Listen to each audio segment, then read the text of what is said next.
की। Average cost में कौन कौन सी कॉस्ट आती हैं? Average fix cost, average variable cost और एवरेज कॉस्ट। देखते हैं ये क्या क्या होती हैं। तो सबसे पहले हम लोग जानेंगे कि एवरेज फिक्स कॉस्ट क्या होती है। एवरेज फिक्स कॉस्ट क्या होती है, ठीक है। तो average fix cost refers to the per unit fix cost of production. क्या होती है ये? Per unit fix cost of production. इसको आप याद कर लीजिए, ये क्या है? Per unit fix cost of production. It calculated by the dividing the total fix cost by the total quantity. इसको कैसे निकालेंगे? टोटल फिक्स्ड कॉस्ट को क्वांटिटी से डिवाइड करके, ठीक है। इसमें ये जो फॉर्मूले में और क्या क्या लिखा हुआ है, जो AFC है वो एवरेज फिक्स कॉस्ट है, TFC है टोटल फिक्स कॉस्ट है, और Q क्वांटिटी है। AFC falls with increase in output as TFC remain same at all levels. जो हमारी AFC है वो कम होती जाती है जैसे जैसे हमारा लेवल ऑफ आउटपुट बढ़ता जाता है, मगर जो TFC है, जो इसके बारे में हम लोगों ने पहले पढ़ा, टोटल फिक्स कॉस्ट, वो सेम रहती है। प्लीज़ इसको मिक्स नहीं करेंगे, क्योंकि AFC TFC से निकलती है, इसलिए हम लोग यहाँ पर TFC की बात कर रहे हैं, ठीक है। अब टेबल देख लेते हैं। ये रही हमारी टेबल। यहाँ पर देखिए, जब हम कोई भी आउटपुट नहीं कर रहे हैं तो ये इनफाइनाइट है, ठीक है, क्योंकि अगर हम 0 से डिवाइड करते हैं तो ऊपर इनफाइनाइट हो जाता है। इसी तरीके से जैसे जैसे हमारी यूनिट बढ़ती जाती हैं वैसे वैसे हमारी total cost, average fix cost ये कम होती जाती है। पहले 12 थी, फिर 6 हुई, फिर 4 हुई, फिर 3 हुई, फिर 2.4 हो गई। इस तरीके से हमारी AFC कम होती जाती है। और अब हम लोग AFC के डायग्राम के बारे में देख लें। AFC का जो डायग्राम है वो बनता है क्या? Point to be noted, rectangular hyperbola. ये ना इस वाले पॉइंट को टच करेगी, वाई एक्सिस को भी टच नहीं करेगी, एक्स एक्सिस को भी टच नहीं करेगी। ये लगेगा कि नीचे जा रही है पर ये टच नहीं करेगी, ये कभी भी 0 नहीं हो सकती है। देखते हैं क्या लिखा होता है। AFC curve slopes downward as AFC falls with increasing output. जैसे जैसे हमारा आउटपुट बढ़ रहा है, देखिए जैसे जैसे हमारा आउटपुट बढ़ रहा है वैसे वैसे ये फॉल होती जा रही है। AFC curve is rectangular hyperbola, the area under the curve remain the same. यानी कि इसके अंदर जितना भी कर्व है, जो डेल्टा चेंज है, ये हमारा सेम है। अब कुछ पॉइंट नोट कर लेते हैं AFC के बारे में। AFC is rectangular hyperbola, point to be noted. Question आता है और इस चीज़ को गांठ बांध लेना कि जो AFC कर्व होता है वो हमारा रेक्टेंगुलर हाइपरबोला होता है। इट अप्रोचेस बोथ एक्सेस, ठीक है, ये दोनों ही एक्सेस की तरफ जाता है। देखिए इधर भी है, यहाँ पर भी है, इस एक्सेस के भी है और इस एक्सेस के भी पास है, मगर it goes nearer and nearer to the axis but never touch them. एक दूसरे को कभी ना एक्स एक्सेस को छुएगा ना वाई एक्सेस को छुएगा।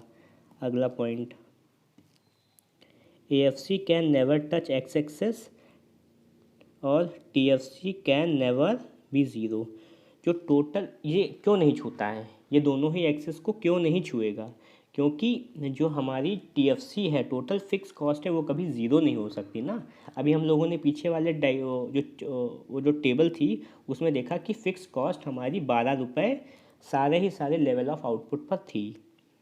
इसलिए जो हमारी AFC है वो कभी 0 नहीं हो सकती। अगला पॉइंट, जो AFC curve can never touch Y axis. क्यों नहीं वाई एक्सिस को टच करता है?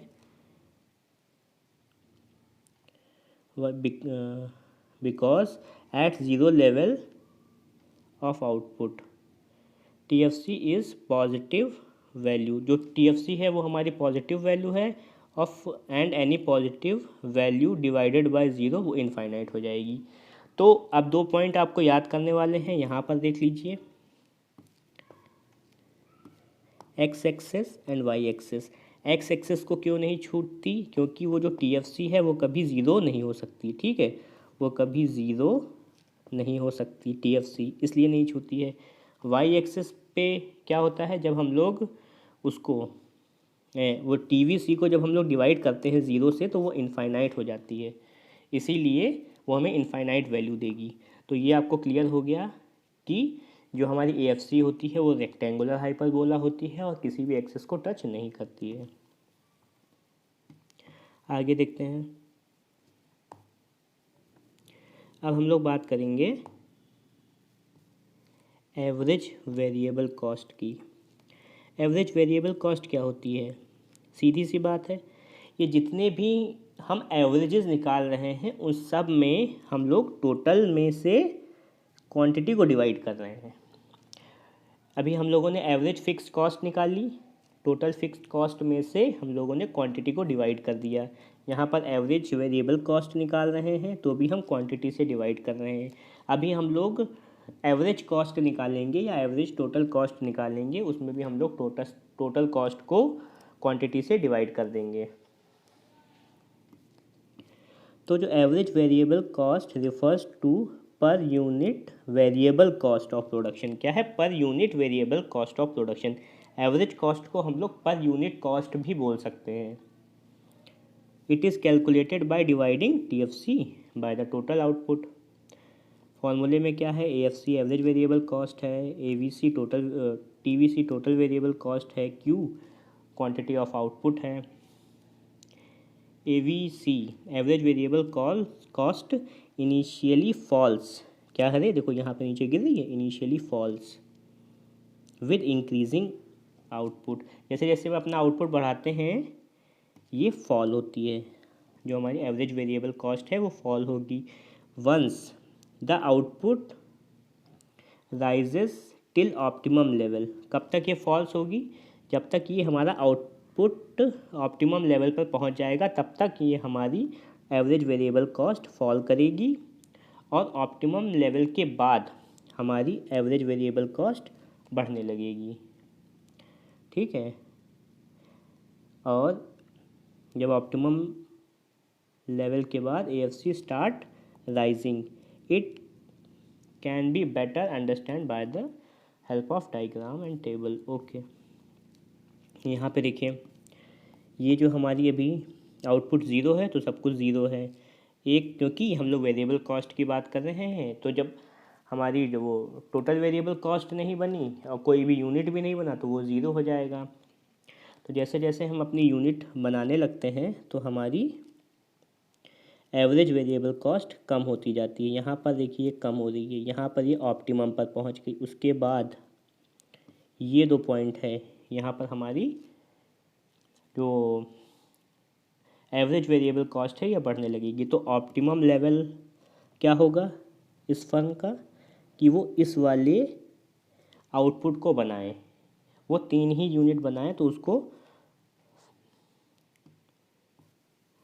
अच्छा रहेगा। Important observation between AC, AVC and AFC। पहला point, AC curve will always lie above the AVC curve because AC at all level of output includes both AVC and AFC। जो AC curve है वो हमेशा AVC से ऊपर रहेगा, क्यों, क्योंकि AC कर्व में AVC और AFC दोनों का ऐड है, इसलिए AC कर्व हमेशा AVC कर्व से ऊपर रहेगा। अगर हम इसकी क्रोनोलॉजी समझें तो सबसे पहले हमारा AC कर्व, फिर AVC कर्व, फिर AFC कर्व, इस तरीके से चलेगा। अगर हम ऊपर से नीचे देखें तो ऐसे, और ऊपर से नीचे से ऊपर देखें तो ऐसे। सेकेंड पॉइंट देखते हैं, कह रहा है AVC reaches its minimum point. AVC क्या कर रहा है, अपने मिनिमम पॉइंट पर पहुंच गया है, जो पॉइंट है B, ये वाला। ये वाला पॉइंट, ठीक है।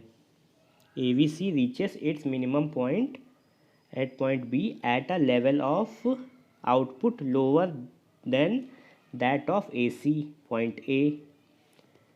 जो AC का जो लोअर पॉइंट है वो है A, because when ABC is at its minimum point, अगर ABC जब अपने मिनिमम पॉइंट पर होती है तो AC is still falling, AC अभी भी कम हो ही रही है। आप देख रहे हैं इस वाले पॉइंट पर अभी इसका मिनिमम पॉइंट नहीं आया है, AC का भी मिनिमम पॉइंट नहीं आया है, क्योंकि AC का मिनिमम पॉइंट A है। तो ये मिनिमम पॉइंट पर क्यों नहीं आया है? क्योंकि जो हमारी AFC है, जो ये AFC है वो अभी भी फॉल कर रही है। जो हमारी ये वाली AFC है ये अभी भी फॉल कर रही है, इसलिए जो ABC का जो मिनिमम पॉइंट होता है वो पहले आ जाता है, AC का मिनिमम पॉइंट बाद में आता है। थर्ड पॉइंट देख लेते हैं। एज द आउटपुट इंक्रीज, जैसे जैसे हमारा आउटपुट इंक्रीज होता है the gap between AC and ABC curve decrease. देखिए जैसे जैसे हमारा ये आउटपुट इंक्रीज हो रहा है, एक मिनट रफ कर लेता हूँ।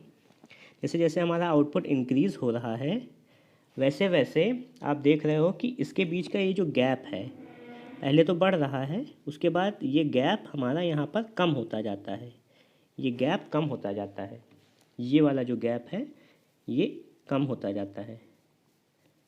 इसको मैं अगर ऐसे बढ़ा लूँ तो यहाँ पर, अच्छा, but they never intersect each other, वो कभी भी एक दूसरे को कट नहीं करते, ये कभी भी एक दूसरे को कट नहीं करते। क्यों? क्यों का जवाब जान लीजिए, बहुत ज़्यादा इम्पॉर्टेंट है। Because the vertical distance between them, उन दोनों के बीच में जो वर्टिकल डिस्टेंस है उसकी वजह से, जो वर्टिकल डिस्टेंस किसकी वजह से है? AFC की वजह से, which can never be zero. हमारी AVC AC के बराबर नहीं हो सकती। क्यों? क्योंकि AVC तो AVC है, मगर AC में क्या क्या है? AVC भी है प्लस AFC भी है, AFC भी है, इसीलिए जो AVC और AC एक दूसरे को कट नहीं करेंगे बिकॉज ऑफ AFC। तो इस तरीके से हमको डिफरेंस भी समझ में आ गया। एक बार रिवाइज कर लेते हैं थोड़ी सी साफ़ सफाई करने के बाद। पहला पॉइंट ये कह रहा है कि जो हमारा AC कर्व होगा वो हमेशा AVC से ऊपर होगा। दूसरा पॉइंट ये कह रहा है कि AVC जब अपने मिनिमम पॉइंट पर होगी तब भी हमारी AC गिर रही होगी, क्योंकि AFC अभी भी गिर रही है। थर्ड पॉइंट हमें ये कह रहा है कि AC और AVC कभी भी एक दूसरे को टच नहीं करेंगे। क्यों नहीं करेंगे? क्योंकि उन दोनों के बीच में AFC का गैप है जो कभी भी ज़ीरो नहीं हो सकती। तो ये पूरा कंप्लीट हो गया। अब हम लोग पढ़ेंगे मार्जिनल कॉस्ट के बारे में।